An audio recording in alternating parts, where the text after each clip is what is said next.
সরকারি ও বিদ্রোহী বাহিনীর পাল্টাপাল্টি হামলায় রণক্ষেত্র সিরিয়া।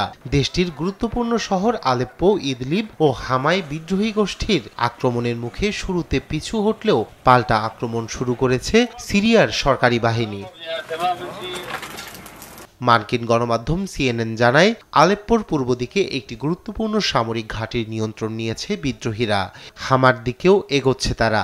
বিদ্রোহীদের আক্রমণের মুখে তেমন কোনো প্রতিরোধ করতে পারছে না আসাদ সরকারের বাহিনী।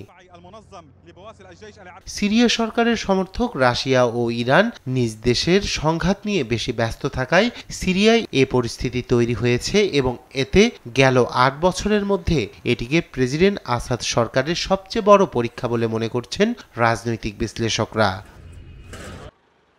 সিরিয়ায় স্থিতিশীলতা ও আঞ্চলিক অখণ্ডতা রাখতে লড়াই চালিয়ে যাওয়ার দৃঢ় প্রত্যয় ব্যক্ত করেছেন প্রেসিডেন্ট আসাদ। সন্ত্রাসীদের আক্রমণ যত বড়ই হোক, মিত্রদের সহায়তায় সিরিয়া প্রতিরোধ করতে সক্ষম বলেও জানান তিনি। আর সিরিয়ার বিরোধী নেতা হাদি আল বাহারি ইস্তাম্বুল থেকে বলেছেন, সিরিয়া সরকার জাতিসংঘের প্রক্রিয়া ও রাজনৈতিক সমাধানে রাজি না হওয়া পর্যন্ত লড়াই চালিয়ে যাবে বিদ্রোহীরা।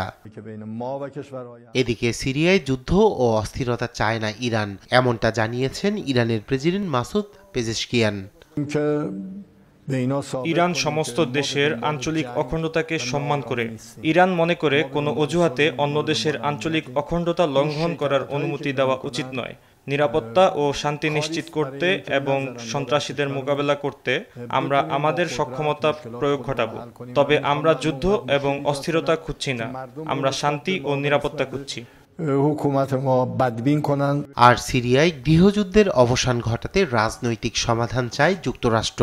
স্থানীয় সময় সোমবার নিয়মিত ব্রিফিংয়ে এ কথা জানান মার্কিন স্টেট ডিপার্টমেন্টের মুখপাত্র ম্যাথিউ মিলার। অবিলম্বে আমরা যা দেখতে চাই তা হলো বেসামরিক এবং সংখ্যালঘু গোষ্ঠীর নিরাপত্তা ও সুরক্ষা। তবে আমাদের সামগ্রিক নীতি একই রয়ে গেছে।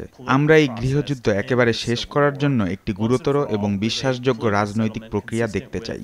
জাতিসংঘের নিরাপত্তা পরিষদের রেজলিউশন 2254 এর সাথে সামঞ্জস্যপূর্ণ একটি রাজনৈতিক মীমাংসা চাই। সর্বোপরি উত্তেজনা হ্রাস হোক এবং বেসামরিক নাগরিকরা সুরক্ষিত থাকুক, এটাই চায় যুক্তরাষ্ট্র। এদিকে সিরিয়ায় দ্রুত ছড়িয়ে পড়তে থাকা সংঘাত পরিস্থিতি নিয়ে রোববার ফোনালাপ করেছেন যুক্তরাষ্ট্রের পররাষ্ট্রমন্ত্রী অ্যান্টনি ব্লিংকেন ও তুরস্কের পররাষ্ট্রমন্ত্রী হাকান ফিদান।